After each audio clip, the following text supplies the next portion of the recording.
বলা হচ্ছে যীশু খ্রিস্ট নিজে বলছে, আমি তোমাদেরকে অনেক কথা বলতে চাই জনাব, তোমরা যে বুঝতে পারবে না, কিন্তু সত্যের আত্মা যখন আসবে তিনি যা বলবেন তিনি নিজের মুখ থেকে বলবেন না, যা উপর থেকে শুনবেন তাই তিনি বলবেন। আল্লাহ তাআলা কোরআনুল কারীমের মধ্যে বলছেন মুহাম্মদ সাল্লাল্লাহু আলাইহি ওয়াসাল্লাম কোনো কথা বলেন না, আমি যা বলে দিই তিনি জাতির সামনে বলেন। আর এই মন্ত্রটা বলছে তিনি তার মাথা থেকে কোনো কথা বলবেন না, তিনি উপর থেকে যা শুনবেন তাই বলবেন।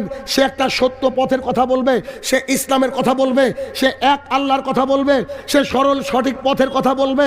আর এখন তোমরা ওই কথা বললে তোমরা মেনে নেবা না। শুনে যাও, তিনি যখন আসবেন তিনাকে তোমরা অনুসরণ করো, তাহলে তোমরা জান্নাতে যাবে। তার নাম হবে মুহাম্মদ রাসূলুল্লাহ সাল্লাল্লাহু আলাইহি ওয়াসাল্লাম। খ্রিস্টানকে খ্রিস্টান হতে গেলে কি করতে হবে? তার ধর্মগ্রন্থ মেনে নিতে হবে। আর তার ধর্মগ্রন্থ যদি মেনে নেয় তাহলে কি হবে?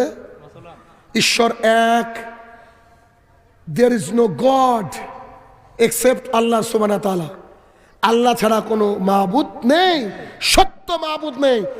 and Muhammad sallallahu alaihi wasallam is the messenger of the God, তিনি হচ্ছেন আল্লাহ তাআলার বিশেষ বান্দা এবং রাসূল।